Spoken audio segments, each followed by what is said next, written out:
E aí, pessoal, tudo bem? Tudo certo? Como é que vocês estão?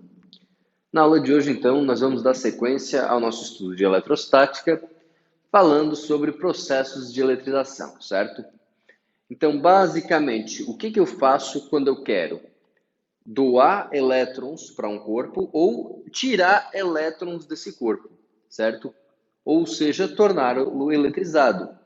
Lembrando que um corpo neutro não significa que ele não tem cargas elétricas.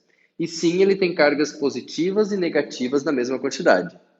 Quando esse corpo ganha elétrons, ele fica negativo, porque elétrons são negativos.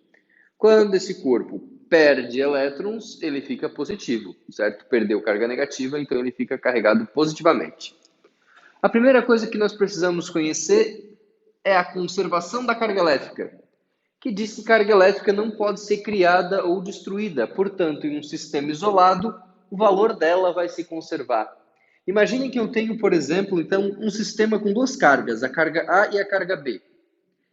Esse sistema, que só tem esses dois corpos carregados, passa por um processo e as cargas A e B, galera, são diferentes. As cargas eram mais 5 menos 1, agora a A está com mais 2. Eu poderia prever quanto vale a carga B? Sem dúvida. Porque olha aqui no início, galera. Quanto que era a carga desse sistema? Mais 5 com menos 1, a carga era 4, mais 4. Ela tem que continuar sendo mais 4, porque a carga elétrica se conserva. Então, se A tem carga mais 2, eu sei que B tem que ter carga mais 2 também, para que a carga continue sendo igual. Se o total aqui é 4, o total aqui também tem que ser 4, porque a carga se conserva. Então, qualquer processo de eletrização tem que seguir esse princípio, que é o fato de que cargas elétricas se conservam.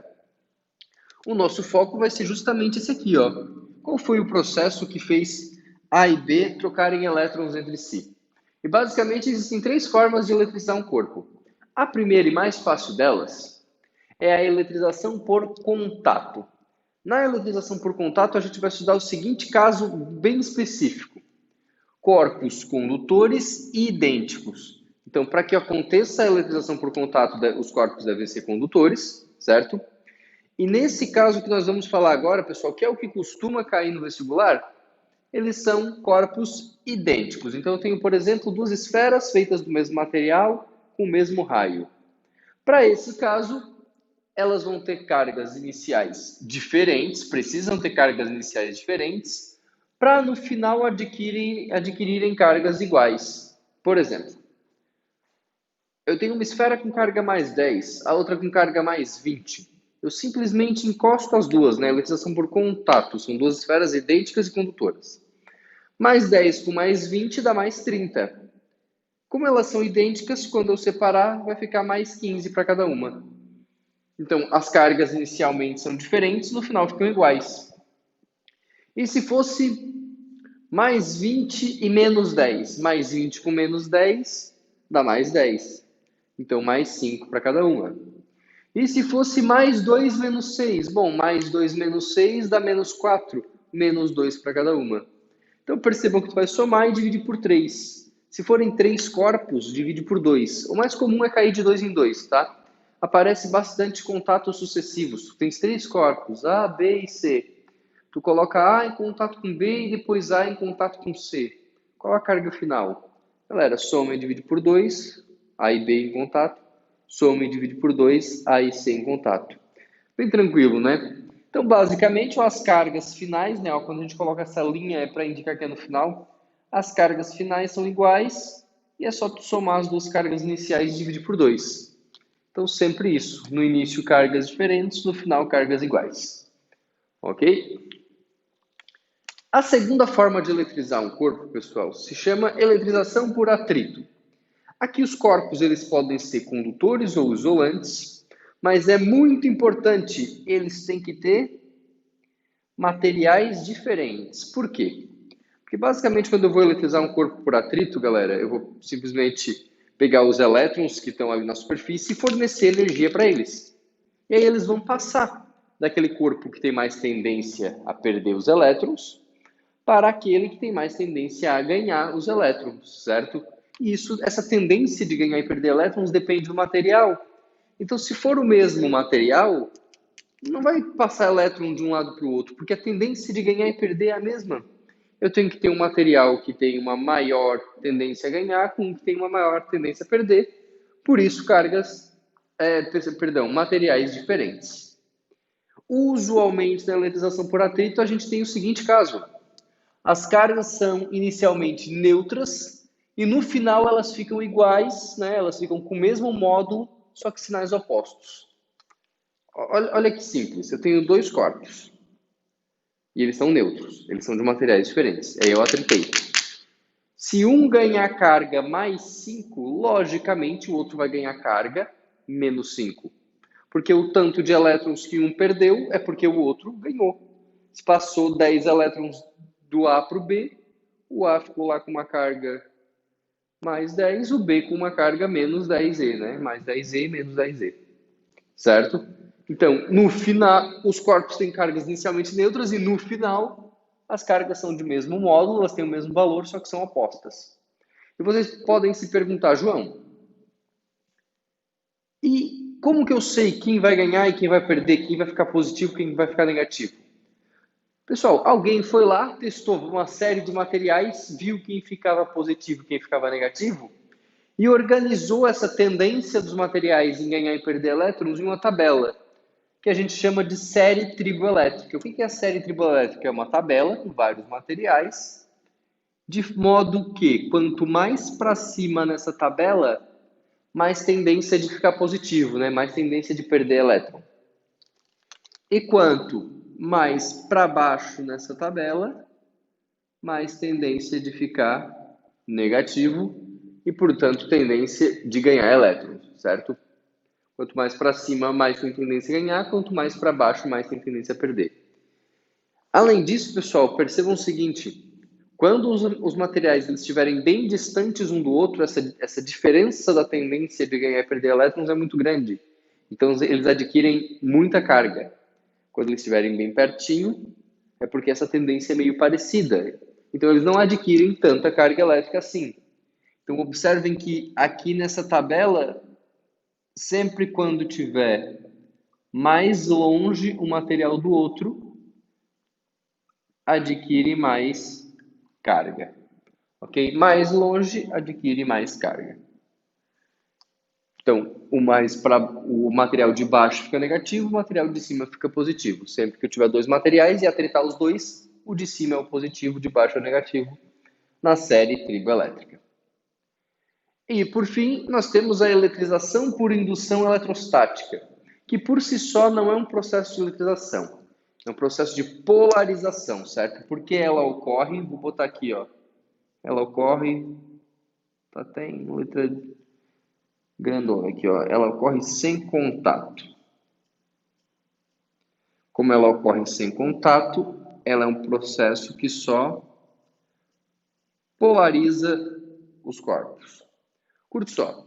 Eu tenho um corpo, pessoal, e eu representei com a mesma quantidade de maisinhos e menusinhos, que é para mostrar que esse corpo está neutro. E eu aproximo sem tocar um corpo carregado, por exemplo, positivamente. A esse aqui, a gente dá o nome de indutor. Por quê? Porque ele vai induzir polos elétricos aqui. Então, por esse motivo, esse cara aqui recebe o nome de induzido. Curte só. Esse cara não é positivo.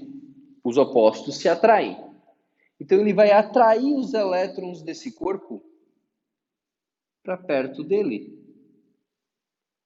E como os elétrons vão vir para cá, lá do outro lado vai faltar elétrons. Então, se vai faltar elétrons, é porque eu vou ter cargas positivas, né, prótons sobrando. Esse corpo continua sendo neutro? Sim, ele continua sendo neutro. Só que ele está polarizado, certo? Ele foi induzido. Então, esse é o processo de indução eletrostática. João, e como que eu faço para de fato eletrizar através da indução eletrostática? Bom, galera, eu posso fazer, por exemplo, um aterramento. Então, eu vou lá, conecto a terra, certo? Então, isso aqui é um aterramento. Faltou um pouquinho de espaço aqui, né? Ficou feia a letra aqui. Deixa eu... Aterramento. Como esse corpo está conectado à Terra, ele pode puxar elétron da Terra ou mandar elétron para a Terra, né? A Terra é um reservatório de cargas. Tu pode tirar a carga ou dar carga para ela conforme tu necessitar. Nosso indutor não é positivo, então ele está atraindo os elétrons. Portanto, elétrons vão ser atraídos para o corpo induzido. Percebam que esse cara aqui, então, ele vai ganhar elétrons. Se ele vai ganhar elétrons, ele vai ficar negativo, então ele vai ficar eletrizado. Aí eu eletrizei através da indução eletrostática, certo? Eu usei indução eletrostática junto com aterramento. O que eu posso fazer também, galera? O que eu posso fazer também? Se eu tiver um corpo negativo aqui, ó, esse negativo não vai repelir elétrons, então o nosso induzido vai perder elétrons e vai ficar positivo. Então, sempre o indutor e o induzido, quando fizer um processo de eletrização, eles vão adquirir cargas opostas. Por quê? Se esse cara aqui, ó, for positivo, ele vai atrair os elétrons lá da Terra, né? Isso aqui eu estou falando, claro, quando tem um processo de aterramento, né? Que é o que costuma acontecer. Se esse cara for positivo, ele vai atrair os elétrons da Terra. Então, o induzido fica negativo. Se ele for negativo, ele vai repelir os elétrons desse aqui para a Terra. Se esse cara vai perder elétrons, ele fica positivo. Ok? Muito bem. Só para a gente finalizar aqui, galera. Quem quiser copiar, copia aqui. Ó, eu vou passar mais um negocinho dentro da indução eletrostática. Certo? Então.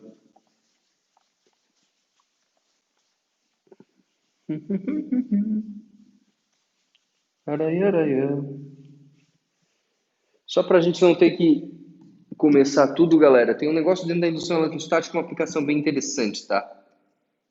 Que se chama eletroscópio. O que é o eletroscópio? Ele identifica se um corpo tem carga elétrica. Basicamente, ele consiste nisso aqui, ó. Tens duas hastes condutoras, duas hastes de metal, um corpo condutor e uma esfera, por exemplo. Certo? Vou desenhar ela embaixo para ficar melhor. Temos aqui a esfera, a haste. Isso aqui tudo é condutor, pessoal. Imaginem que eu aproximo desse eletroscópio um corpo carregado. Vou pegar agora um corpo carregado negativamente. O que vai acontecer? Como esse cara é negativo, vocês concordam que ele vai repelir os elétrons? Então, os elétrons que estão aqui na cabecinha do eletroscópio vão descer. E, portanto, essa cabecinha vai ficar positiva. Como os elétrons vão descer, as perninhas, galera, elas vão adquirir a mesma carga, carga negativa. E, portanto, elas vão se repelir. Ó, e os iguais se repelem, os elétrons vão se repelir. Como as duas perninhas vão adquirir a mesma carga, elas vão abrir assim, né? Porque elas vão se repelir. Percebam que se aqui fosse positivo, galera, os elétrons iriam subir. Aqui seria positivo, aqui negativo, mas ainda assim o eletroscópio abriria as perninhas. Ou seja, o eletroscópio ele identifica se um corpo tem carga elétrica. Não identifica se é positiva ou negativa. Quando a perninha abre, é porque tem carga elétrica, certo? Então, quando a perninha aqui ó, abre, ele identifica então que aquele corpo que tu aproximou, ele possui carga elétrica. Na verdade, ele possui carga elétrica diferente de zero, né? Vamos botar assim, carga elétrica diferente de zero. Então, se esse cara estiver carregado, e quando tu aproxima ele do eletroscópio, as perninhas vão abrir, certo? Percebam que isso aqui ocorre sem contato. Isso é indução eletrostática. Muito bem, falamos da conservação da carga, da eletrização por contato, por atrito, por indução eletrostática e dessa aplicação muito legal do eletroscópio. Então é isso que tratava a nossa aula de hoje, certo? Esses são os processos de eletrização, pessoal. Bastante teoria, né? O único cálculo que tem aqui ó, é esse aqui, que é bem tranquilo. Basta estudar um pouquinho. Qualquer dúvida, entre em contato. Um abração e até mais.